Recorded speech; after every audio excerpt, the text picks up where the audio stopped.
댓글들 한번 보실래요? 누구는 좋아졌다고 하고 누구는 심해졌다고 하는데요. 30년 만성 변비였던 저희 부부도 변비를 낫게 하기 위해 바로 따라 했었습니다. 그런데 저랑 와이프 어떻게 됐냐고요? 그 후 결과는 완전히 엇갈렸습니다. 이게 왜 그런지, 어떤 사람에게는 맞고 어떤 사람에게는 안 맞는지 저희가 경험하면서 직접 발견한 내용들을 쉽게 정리해 드릴게요.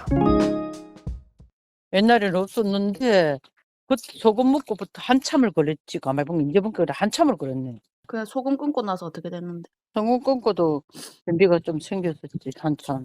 결과부터 말씀드리자면 저와 저희 어머니께는 잠시나마 도움이 됐고 장인 장모님과 와이프는 변비가 더 심해져서 고생을 심하게 했습니다. 저희 부부는 변비에서 탈출하는 게 목표였기 때문에 유튜버들이 하라는 대로 한 달 반 좀 넘게 아침 공복에 따뜻한 물과 함께 소금물을 마시면서 기록했는데요. 만성 변비인들은 많이들 아시는데 이 똥 기록하는 앱이 있거든요. 그래서 하루도 빠지지 않고 기록을 하는 습관이 있습니다. 먹었던 음식들, 어떤 운동을 했는지 등등 다 기록합니다. 그런데 처음 2주 동안 결과가 정말 놀라운 거예요. 그래서 장인 장모님과 저희 어머니까지 드시게 했어요. 완전 유레카였거든요. 변비뿐만 아니라 피부도 좋아졌고 또 잠까지 잘 자게 되더라고요. 그렇게 가족들에게 무조건 따라해보라고 추천하게 되면서 실험 대상이 총 5명이 되어버린 겁니다. 결국 한 달 반 뒤에 피해자가 5명이 되어버린 거죠. 이게 사람 심리가 처음 2주 동안은 매일 똥을 누게 되니까 나도 모르게 그 유튜버를 맹신하게 되더라고요. 막 찬양 댓글 남기고 그러다 보니 그 유튜버가 파는 영양 보조제나 상품 같은 거 있잖아요. 진짜 거의 다 샀습니다. 이게 심리가 다 사게 되더라고요. 아마 저 같은 분들 많으실 것 같아요. 그래서 이게 댓글만 보면 다 좋다는데 근데 왜 와이프네 가족들은 더 변비가 심해졌는지 알고 싶어서 소금을 계속 먹으면 큰일 난다는 진짜 의사 선생님들의 영상을 하나하나 찾아보게 되었습니다. 그 과정에서 알게 된 새로운 사실인데 이게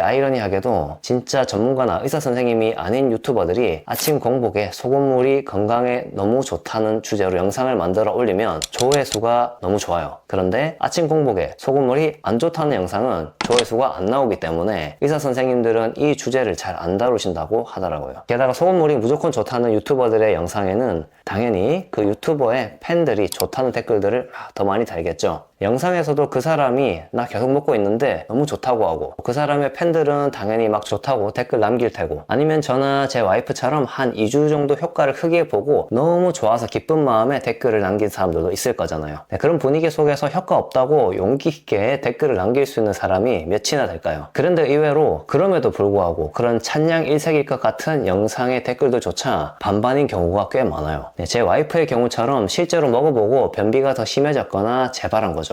그래서 이유를 더 깊게 찾아봤습니다. 일단 가볍게 AI 시대니까 챗GPT와 제미나이에게 동시에 물어봤는데요. 유튜버가 아침 공복에 소금을 한 스푼 따뜻한 물에 타서 먹으면 변비가 해결된다는데 어떻게 생각해? 근거가 있는 거야? 아니면 유사과학에 가까워? 고농도의 소금물이 장에 들어가면 삼투압 현상 때문에 장에 있는 수분을 끌어당긴다고 해요. 그러니까 저희처럼 변비감이 있는 사람은 장에 이미 숙변이 들어있을 거 아니에요. 그런데 장 내벽으로부터 수분을 끌어당겨서 숙변을 부드럽게 만드니까 배변 활동을 자극하게 돼서 한마디로 신호가 온 거죠. 그래서 억지로 똥을 누게 만드는 건데요. 그런데 이게 충격적이게도 대장 내시경 전 복용하는 세척액과 일부 변비약 하저의 원리와 같다고 합니다. 이런 변비약 계속 드시면 나중에 내성이 생겨서 장이 스스로 움직이지 못하게 되거든요. 공복에 소금물을 매일 먹는다는 건 이런 변비약을 매일 먹는다는 것과 똑같은 거예요. 거기다가 장내 미생물 환경을 교란시킨답니다. 장내 유익균 너무 중요하잖아요. 그런데 유익균의 생존 환경을 깨트릴 수 있다고 합니다. 당연하죠. 우리 인간이 언제부터 아침 빈속에 소금물을 먹기 시작했나요? 자연스럽지 못한 것은 결코 장기적인 해결책이 될 수 없다는 게 저희 부부가 30년 동안 만성 변비를 해결하는 과정에서 깨달은 거예요. 그런데 왜 처음 2주 동안 피부도 너무 좋아지고 피로도 사라지고 잠도 잘 자게 되었을까? 쉽게 말하면 우리 몸에 갑자기 고농도 나트륨이 들어오면 염분 농도인 0.9 비율을 유지하기 위해서 세포 조직이 수분을 붙잡고 있게 되는데요. 그래서 잔주름이 펴지고 피부가 탄력 있게 보이는 거죠. 이게 사실은 살짝 부은 거랍니다. 미세한 부종과 팽팽함의 착시인 거죠. 그래서 처음에는 피부가 촉촉하고 막 부드럽게 느껴지죠. 그런데 이건 일시적인 펌핑 효과라서 소금을 매일 마시고 혈관으로 수분을 계속 뺏기면 결국 세포가 쪼그라들면서 푸석해집니다. 숙면을 취한 느낌이 드는 것도 일시적으로 교감신경을 자극했기 때문이고 피로회복도 마찬가지로 일시적으로 부신의 피로를 이 소금의 나트륨이 도와줬기 때문이에요. 일시적이라는 거고 계속하면 큰일 난다는 겁니다. 의사분들이 소금물에 대해 가장 심각하게 경고하는 것 중에 하나가 혈압 상승이랑 신장 기능 악화인데요. 특히 외부에서 소금을 계속 넣어주면 부신은 스스로 일하는 법을 잊어버린다고 합니다. 한번 망가지면 다시는 되돌릴 수 없는 장기가 몇 개 있는데 그중 하나가 신장이라고 하더라고요. 여기서 또 신기한 게 저와 저희 어머니보다 와이프와 장모님 변비가 훨씬 심각해졌다는 건데요. 처음엔 이게 체질 차이인가? 라고 생각했는데 어릴 때부터 쌓아온 식습관 차이더라고요. 저와 저희 어머니는 저염식으로 먹어왔어요. 그런데 저희 와이프와 장모님은 물도 많이 안 드시고 좀 짜게 드세요. 시골 반찬이요. 그러다 보니 그런 식습관 때문에 안 그래도 몸속에 나트륨이 적정량이 있는데 소금을 먹으면서 하루 섭취량을 훨씬 초과하게 된 거죠.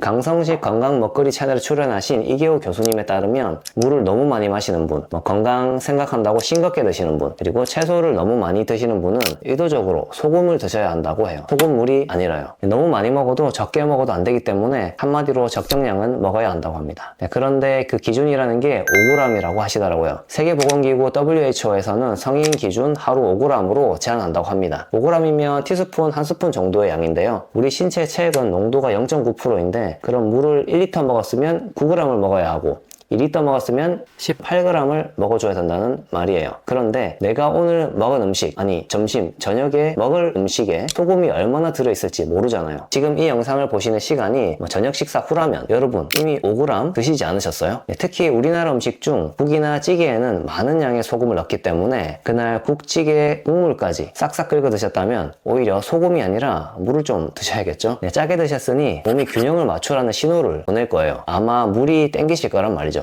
물론 예전에 저처럼 건강에 좋은 줄 알고 저염식으로 드시고 계신 분이라면 5g을 채워 드시는 게 좋다고 해요. 음식으로요. 음식도 습관이라 저는 젊어서부터 국이나 라면을 먹어도 건더기만 건져 먹고 와이프는 무조건 국물까지 싹싹 먹는 스타일인데요. 게다가 저는 물도 엄청 마시는데 와이프는 물을 또 거의 안 마시는 스타일이니까 훨씬 변비가 심해지는 겁니다.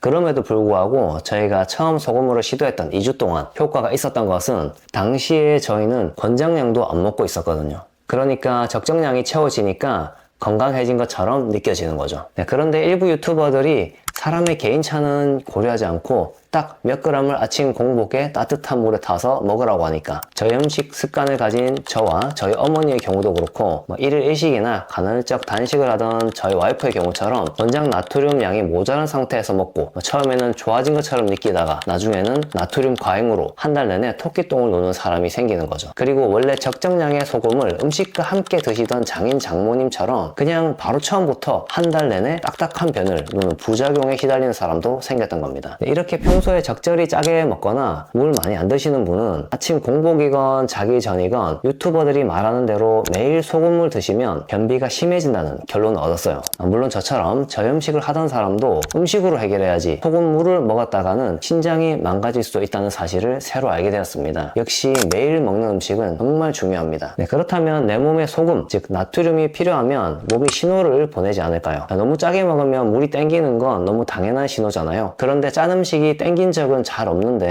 어떻게 알아차리라는 거지? 싶으실 거예요. 하지만 언제나 그렇듯이 내 몸은 신호를 보냅니다. 이 신호를 잘 캐치해야 되더라고요. 비움 클래스 채널의 권 원장님께서는 그 신호를 잘 정리해 주셨어요. 첫 번째 신호는 몸이 푸석푸석해지고 탄력이 떨어지면서 피부도 윤기가 없고 칙칙해 보이는 현상인데요. 이럴 땐 왠지 수분이 더 필요할 것 같지 않나요? 막 수분 크림 발라줘야 될 것 같고. 하지만 이게 우리 몸이 보내는 신호의 함정인데요. 몸속에 수분이 부족한 것은 맞아요. 그래서 물을 더 많이 마셔야겠다는 생각을 하게 되는데요. 그럼 더 푸석푸석해진다고 합니다. 왜냐하면 우리 몸은 항상 0.9%의 농도를 유지하기 위해서 새로 들어온 물을 미네랄과 함께 싹 소변으로 배출하거든요. 이럴 때 소금을 먹어주면 세포가 수분을 머금게 된다고 합니다. 두 번째 신호는 기운이 없고 몸이 무거워지는 현상입니다. 제가 젊을 때는 피곤하다는 말을 입에 달고 살아서 와이프한테 좀 많이 혼났거든요. 비타민C를 10년 넘게 먹으면서 많이 좋아지긴 했지만 그래도 다른 사람에 비해 기운이 없는 편인데 아침 먹을 때 곰국에 소금 한 티스푼 넣어서 간 맞춰서 먹고 나간 날은 왠지 피곤하지 않았어요. 세포가 에너지를 내는데 필요한 산소와 포도당을 전달하는 게 간질액인데 이 세포와 세포 사이를 식염수 같은 0.9% 농도의 소금물이 채우고 있다고 해요. 그런데 여기서 헷갈리지 말아야 할 것은 잠을 잘 잤는데도 피곤한 건지 잠 못 자서 피곤한 건지 착각하면 안 되겠죠. 매일 커피 마시는 분들 중에서 잠을 7, 8시간 정도 못 자면 소금물 안 마셔서 피곤한 게 아닌데 그걸 또 소금물로 극복하려 극복하려는 사람들이 있더라고요. 극복이 안 됩니다. 그건 100% 잠 못 자서 피곤한 거예요. 세 번째는 소화가 잘 안 되고 변비가 자주 생기는 분들입니다. 아니, 소금을 마시고 변비가 심해졌다면서 무슨 말이냐 하시는 분들 있을 텐데요. 이건 제 와이프처럼 저염식이나 1일 1식 하시는 분들 중 변비가 잦은 분들의 얘기인 것 같더라고요. 왜냐하면 기본적으로 위에서 위산을 만드는데도 염소 이온이 필요하고 장에서는 나트륨이 있어야 장이 밀어내는 연동 운동을 한다고 해요. 그런데 평소 식사로 소금을 적정량을 안 먹으니까 위산도 줄고 장 운동도 약해져서 음식이 장에 오래 머무르게 되는 거죠. 소금물을 따로 마실 게 아니라 지금 저희 부부처럼 그냥 식사할 때 국이나 찌개에 간을 해서 드세요. 그럼 해결됩니다. 나머지 신호들은 앉았다 일어나면 어지러운 기립성 저혈압이나 집중이 잘 안 되고 멍한 상태인 브레인 포그 같은 특수한 경우, 아니면 근육이 자주 떨리거나 쥐가 나는 사람, 감정 기복이 심하고 국물같이 짠 음식이 땡기는 사람, 불면증, 수면장애 등의 경우인데 이 모든 증상 중 두세 가지 이상 해당하는 경우 몸속 염분 부족의 신호일 수 있다고 합니다. 그럼에도 불구하고 권 원장님은 일부 유튜버들이 권장하는 만큼의 공복 소금물을 절대 권하지 않고요. 밥 먹기 바로 직전에 그것도 0.3%를 먹어보라고 합니다. 한마디로 그냥 식사할 때 간해서 드시라는 거예요. 정리하자면 이렇습니다. 여태 저염식을 해왔거나 물을 너무 자주 마셔서 피부가 푸석해지거나 기운이 없거나 소화가 잘 안 되시는 분들, 몸속에 소금이 모자란 상태이니 밥 먹을 때 소금 간 짭짤하게 해서 드시면 되고 공복에 소금물 먹으라는 말이 아닙니다. 평소에 간 마셔서 드시던 분은 소금물 따로 드시면 오히려 건강을 해치고, 저염식을 해왔는데 물 자주 안 드셨던 분들도 소금물이 아닌 그냥 식사할 때 간을 해서 드시면 좋아진다는 결론입니다. 다시 한번 말하지만 공복에 소금물 먹으라는 말이 아닙니다. 그냥 음식에 소금 간을 해서 맛있게 드세요. 왜 소금 간이 그렇게 중요했는지, 왜 간이 딱 맞으면 맛있게 느껴지는지, 왜 옛날 아버지들은 간 안 맞는다고 그렇게 화를 냈는지. 저희는 변비 부부잖아요. 장 건강에 관해 계속 공부하고 있는데 아침부터 억지로 때려 넣는 공복 소금물은 결국 장내 미생물 환경을 교란시킨다고 합니다. 분당 닥터리 가정의학과 이진복 원장님에 따르면 아침 공복에 커피, 아침 공복에 소금물, 이런 것은 우리 몸을 억지로 깨우는 것이라고 해요. 소금을 받아줄 완충제가 없기 때문에 체내 나트륨 흡수가 급증하는 일종의 나트륨 스파이크가 온다고 합니다. 그리고 우리 몸에는 한번 망가지면 다시 되돌릴 수 없는 장기가 몇 개 있다고 했죠. 그중 하나가 바로 신장입니다. 그러니까 아침 공복 소금을 매일 드시면 조만간 투석해야 할 환자가 될 수 있는데, 그런데도 매일 드시겠어요? 이번 영상에서는 소금물을 찬양하던 광신도에서 소금물 피해자가 되어버린 저와 제 와이프, 그리고 의도치 않게 실험 대상이 되어버린 어머니와 장인 장모님의 사례를 통해 다른 영상에서는 볼 수 없던 각기 다른 결론을 정리해보았습니다. 만성 피로든 변비든 피부 트러블이든 결국 모든 문제는 결국 장 건강으로 통하는 것 같아요. 아침 공복 소금물 같은 자연스럽지 않은 모든 치료법, 증명되지 않은 유사 의료행위 같은 것들은 장시간 복용하거나 시도했을 때 결국 더 큰 문제를 불러일으킵니다. 그럼 자연스러운 장 건강, 변비 극복을 위해 항상 공부하고 실험하는 저희 부부는 더 유익한 영상으로 찾아뵐게요. 안녕.